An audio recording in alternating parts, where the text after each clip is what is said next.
आज आप लोगों के जो समक्ष में कहानी रखने जा रहा हूं दोस्तों, ये सच्ची घटना साहिब है पौड़ी जिले से। और किस तरीके से निरंकार मामू ने और अनु भैरव ने अपने भक्त की रक्षा करी और उन्हें दिखाया कि जो हमारी घर की गृहिणी महिलाएं और जो कोई भी होती हैं उनकी रक्षा करने के लिए वो हर हमेशा सक्षम और तात्पर्य रहते हैं।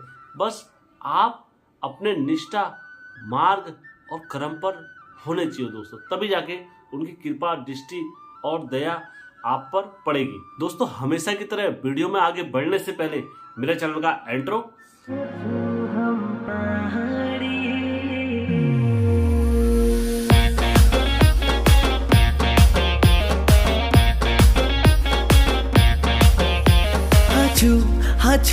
हाचू हम पहाड़ी।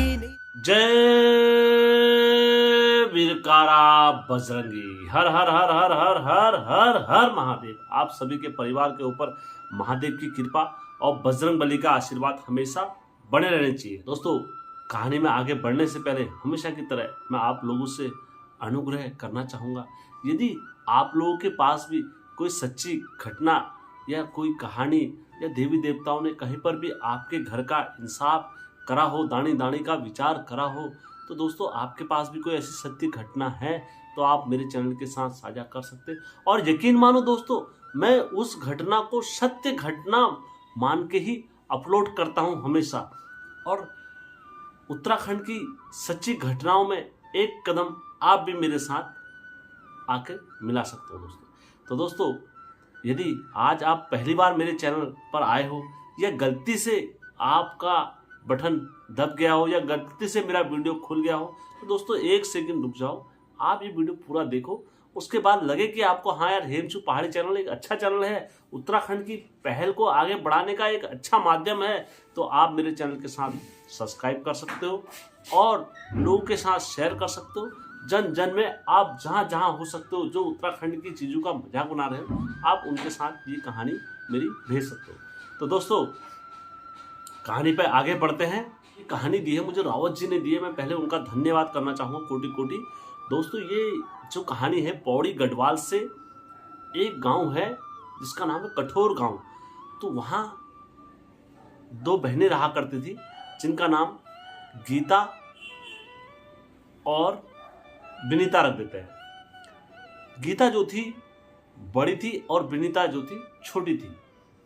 और इनको अपने पहाड़ से इतना लगाव था, इतना लगाव था, इतना लगाव था, मानो कि ये अपने पहाड़ को उत्तराखंड को छोड़ना ना चाहते हो, इस तरीके से इनका लगाव था। और ये जो घटना है मेरे पास, ये जो स्टोरी रियल स्टोरी हुई है, ये 2012 में हुई है। और यदि आपको इनका प्रमाण या किसी को कुछ भी चाहिए तो आप मेरे साथ चैनल पर बोल सकते हैं, तो मैं आपको ये कहानी का प्रमाण उनसे बात करके आपको दे दूंगा। लेकिन हाँ 2 या 3 दिन के भीतर आप मुझे संपर्क कर सकते हो, लेकिन कहानी के 1-1.5 महीने बात करोगे तो मैं भी भूल जाता हूँ। तो दोस्तों विनीता और गीता जो थी वो बड़ी ही निर्भर स्वभाव की थी और ये नाम काल्पनिक रहेंगे। इनके भाई भी थे और इनके मम्मी पापा और घर में चचा ताऊ, बहुत बड़ा परिवार था। हमारे पहाड़ों में क्या होता है, अक्सर मैं इनके नाम सारे के नाम नहीं अंकित कर रहा हूँ, विनीता और गीता का नाम अंकित करूँगा, बस कहानी आगे ले चलूँगा। हमारे पहाड़ों में क्या होता है, अधिकतर गाड़ियाँ बहुत अधिक नहीं चलती है कि सुबह शाम ट्रैफिक है और इस टाइप से गाड़ियाँ चल रही, नहीं। हमारे पहाड़ों में जैसे एक गाड़ी सुबह 9 बजे आती है, तो दूसरी 12 बजे आती है, तीसरी 3 बजे आती है, ऐसे समय निर्धारित रहता है। तो इनके गाँव में भी गाड़ी 3 ही गाड़ियाँ आती थी, टैक्सी आती थी वो भी, और उनका समय निर्धारित रहता था। और जिस किसी व्यक्ति को कहीं जाना या कहीं रूट पर अपने रिश्तेदारी में जाना होता था, तो वो इन गाड़ियों का समय से पूर्व पहले आके इंतजार करा करते थे कि ये गाड़ी में मुझे इधर जाना है। तो वैसे ही इनका स्कूल क्या हुआ करता था, वहाँ से दूर हुआ करता था काफ़ी। जब ये पैदल कभी चले जाया करते थे, कभी टैक्सी से आना जाना इनका प्रतिदिन का नियम था। दोस्तों अब क्या होता था, इनके घर में पूजा पाठ पूरा चलती थी। तो उसमें से जो गीता थी, गीता अपने घर के इष्ट को बहुत मानते थे। उनकी श्रद्धा अपार थी अपने घर के इष्ट पे, और दिखने की भी सुंदर, मानो कोई अप्सरा चल रही हो, इतनी सुंदर थी, नैन नक्शे। और जो एक बार उनको निहार के देख ले टक टक, तो सोचो जैसे स्वर्ग से अप्सरा आ गई होगी और वो पलक झपकना भूल जाते हो। इस तरीके से भगवान ने उनको सुंदरता दी हुई थी। तो दोस्तों, जब ये समय चलता था इनके घर में पूजा पाठ का, तो अक्सर गीता की क्या आदत थी, वो कभी भी अपना जब निवाला रखा करती थी तो उसमें से मामू निरंकार के लिए एक निवाला ले आला करती थी और एक अपने अनुभैरव को निवाला देती थी। अक्सर वो उनकी आदत थी, रूटीन में था। जब भी वो खाना खाते थे तो अपने घर के इष्टों की पूजा विधि विधान करना कतई नहीं भूलती थी, क्योंकि उनके माता पिताओं ने उनको इतने अच्छे संस्कार दिए थे कि बेटा ये हमारे घर के इष्ट हैं, चाहे हम कहीं भी रहें, हमें इनका नाम लेना अति आवश्यक होता है। तो दोस्तों, तब जाके वो प्रतिदिन गीता और विनीता अपने घर के इष्टों का नाम इस तरीके से लिया करते थे। पूजा पाठ और इनके घर में जब भी जागरण वगैरह कुछ भी ऐसा होता था, तो ये जो उनके घर में दास गुरुजी आते थे और जो घर में भाई वगैरह, तो काम इतने निष्ठा भाव और श्रद्धा से करते थे कि मानो जैसे इनके घर में कोई विवाह योग्य हो रहा हो। इस तरीके से ये लगकर अपने घर के काम को निष्ठाया करते थे पूजा का। तो ऐसे करते करते दोस्तों, अब क्या होता है हमारे पहाड़ों में, अधिकतर आप लोगों ने देखा होगा कि रोड, कभी गधरे और कभी नाले, ये जब बनते हैं तो लोग उनका काम करने के लिए क्या करते हैं, बाहर से आते हैं डेरा डालने के लिए। और इनका जो ठेका मिलता है वो किनको मिलता है, ठेकेदारों को मिलता है। तो ठेकेदार क्या करती है, वो पहाड़ों की लेबर कम रखती है और बाहरों से लोगों को लेके आकर और पहाड़ों में काम कराया करती थी। ऐसी इनके वहां पर क्या हुआ, एक रोड का निर्माण हो रहा था। तो उस रोड के निर्माण के लिए बाहर से क्या करा गया, लोगों को बुलाया गया था। और जिन लोगों को बुलाया गया था उसमें से कुछ मुस्लिम थे, कुछ देसी लोग थे। तो उसमें से 3 मुसलमान थे, तो वो क्या थे, मुस्लिम थे। और उनकी विचारधारा क्या थी, अलग तरीके के थे और अलग तरीके की सोच थी उनकी। ऐसे करते करते मुस्लिम जो भाई थे उनके, और दोस्तों ये चाहे मुस्लिम में हो चाहे किसी धर्म में भी हो, बराबर चलता रहता था। ऐसा नहीं कि कोई पहाड़ियों में नहीं हो इस तरीके का आदमी, पहाड़ियों में भी होते हैं और देशियों में भी होते हैं। और जिसकी सोच गंदी होती है बस आदमी वही गंदा होता है, और जिसकी सोच हमेशा उच्च कोटि की रहती है तो वो आदमी हमेशा सक्षम रहता है और अति पूर्ण रहता है। वो कहीं भी जाके खा लेता है आदमी, जिसकी सोच अच्छी होगी। जिसकी सोच अच्छी नहीं होगी वो कहीं भी जाके नहीं खाता। अब इन्होंने क्या करा, इनको भी उत्तराखंड की शक्ति का कोई आभास नहीं था।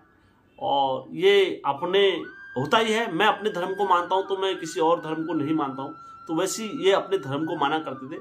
तो ये हिंदू धर्म को क्यों मानेंगे, और ना इनका कोई विचार, ना कोई इनकी आस्था थी हिंदू धर्म में।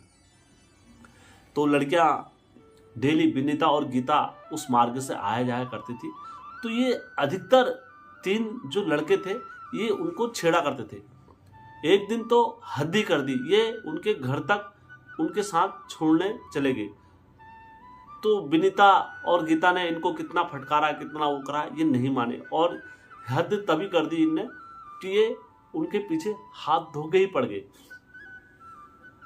कि हम तुमसे शादी करेंगे, तुम हमारे साथ चलो, तुम्हें हम अपना प्लेस में ले जाएंगे और अपने देश में ले जाएंगे और ये करेंगे।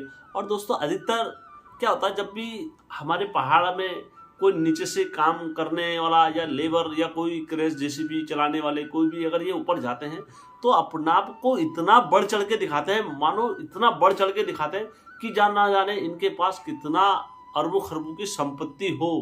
और वही झांसा हमारे पहाड़ वालों को ये देते रहते हैं कि हमारे पास इतना पैसा है, हमारे पास इतना पैसा है, हमारे पास इतना पैसा है। यद्यपि इनके पास पैसा होता या इतना अपार संपत्ति होती तो ये अपना घर बार छोड़ के पहाड़ों में धक्के खाने के लिए आते, कतई नहीं आते। तो यही झांसा ये लड़की को देते रहते थे कि यार हम इतने पैसे वालों हैं और तू हमारे साथ चल, ये चल, हमारा ये करेंगे वो करेंगे। तो एक दिन इन्होंने गीता का हाथ पकड़ दिया आते हुए और हाथ पकड़ने लगे और उसके साथ जबरदस्ती करने लगे कि गीता रुको, हम तुम्हारे साथ ये करेंगे वो करेंगे। तो गीता ने हाथ छुड़ाया और अपनी गढ़वाली भाषा में गीता ने उनको गाली दी कि क्या नाम कहते हैं, मैं गाली का इस्तेमाल नहीं करना चाहता हूँ। और ये गीता हाथ वहाँ से छुड़ा के अपने घर आ गए। और जैसी अपने घर आई और अपने घर आने के बाद इनने आराम करा और आराम कराने के बाद इनने राजी खुशी किसी को बताया नहीं दोस्तों गीता ने। तो समय बीतता रहा तेजी से आगे और समय बीतता रहा। कुछ समय बाद क्या हुआ, इनके घर में एक विवाह था। तो सभी ने विवाह का काम वगैरह करा और इधर से 3 मुस्लिम भाइयों ने क्या सोचा, उन्होंने ठान ली कि इसे अपने घर ले जाकर रहेंगे और अपने देश में ले जाकर रहेंगे, तब जाके हम इसे बताएंगे कि हम कैसे हैं। तो उन्होंने इस टाइप से कसम ठान ली। इनके घर में क्या हुआ, गीता और के घर में एक विवाह योग्य कार्यक्रम हुआ, जिस तरीके से हमारे पहाड़ में होता ही है। घर दूर वगैरह रहते हैं थोड़ा, और एक कुड़ी में से जिस कुड़ी में घर होता है तो अगली कुड़ी में दरवाजे बंद करके सभी लोग उधर ही रहते हैं, पूरा परिवार उधर रहता है। तो इनके घर में जब विवाह योग्य था तो इन्हें भी वहां आए हुए थे 3 मुस्लिम, और इनका टारगेट मानो लक्ष्य मानो एक ही हो, वो लड़की। जब किसी के मन में शैतानियत और खुरापाती और बेईमानी चलती है तो उसे कुछ नजर नहीं आता, सिर्फ बेईमानी नजर आती है और वो बेईमानी में नजर आता है हर हमेशा। तो तब जाके दोस्तों इनके घर में बारात वगैरह जब लड़की की विदाई वगैरह निष्ठा पूर्वक गई, तो जो लड़की के पिता थे गीता के, तो उनका चार्जर क्या रह गया था, घर में रह गया था। तो उन्होंने अपनी पुत्री से कहा, बेटा मेरा चार्जर ले आओ थोड़ा घर से, और शाम के ऐसे बज रहे थे 6:30-7 बजे के बीच की बात होगी, तो बेटा मैं अपना फ़ोन चार्जर लगा दूंगा। उन्होंने कहा ठीक है पिताजी। गीता ने कहा ठीक है मैं लेकर आती हूँ। और वहाँ उनको क्या चाहिए था, 3 लोगों को मौका चाहिए था। जैसे इन्होंने गीता को जाते हुए देखा दबे पांव घर को, तो ये 3 भी क्या चले गए, सन्नाटे की तरह उसके पीछे चले गए, चुपचाप वहाँ चले गए। गीता दबे पांव अपने घर पहुंची और घर से रास्ते में जब आ रही थी वापसी में, तभी इन्होंने क्या करा, उसके ऊपर एक कपड़ा डाला और कपड़ा डालने के बाद इन तीनों ने उनको उठाया और उठाने के बाद कहाँ ले गई, एक घनघोर जंगल में ले गई। मानो पूरा सन्नाटा हो जंगल में, इस तरीके से सन्नाटा हो रहा था, सन्नाटा घोर अंधेरा रात्रि समय हो ही गया था। 6-6:30-7 बजे करीबन हमारे पहाड़ों में अंधेरा 8 के समथिंग हो ही जाता है, पूरा पूर्णतः अंधेरा हो जाता है। और इधर उधर से सारी आवाज़ें बंद हो गई थी। जब लड़की का इन्होंने मुंह खोला तो लड़की ने चिल्लाई, मुझे बचाओ मुझे बचाओ मुझे बचाओ। तब इन्होंने कहा, तुझसे हमने प्यार से कहा, तुझसे हमने हाथ जोड़े, तुझसे विनती करी, सब कुछ करा, लेकिन तू हमारी बात नहीं मानी। आज हम तुझे अपने देश ले जाएंगे और यहीं से अभी रातों रात तुझे अपने देश ले जाएंगे और तुझे हम अपना बना के छोड़ेंगे, तुझे हम अपने धर्म में ले जाके छोड़ेंगे। मानो गीता के ये वचन सुन के हाथ पांव खुल गए हो। और गीता को अधिकतर रोने, दुख इस चीज का नहीं हो रहा था, दुख इस चीज का हो रहा था कि आज मेरा पहाड़ मुझसे छूट जाएगा, आज मेरे अपने से मेरा नाता टूट जाएगा, आज कोई मेरा अपना नहीं रहेगा। मैं अगर देश में चले जाऊंगी, इनके सहारनपुर अगर उस शहर में चले जाऊंगी, तो मैं अपने गांव वाले और अपने जल हवा पानी और इस सब से मेरा नाता टूट जाएगा। आज मैं किस घनघोर में पड़ गई हूँ, आज मुझे बचाने वाला कोई नहीं रहा पहाड़ में। आज हमारे कहाँ गए वो देवता, कहाँ गए मेरे अनुभैरव, कहाँ गए मेरे निरंकार मामू देवता। आज धिक्कार है, मैंने इतने दिन उनकी पूजा करी, इतने दिन ये करा, आज मैं इस अवस्था में पहुंच गई, मुझे बचाने वाला कोई देवता नहीं है उत्तराखंड में। जैसी ये पुकार इनने पढ़ी,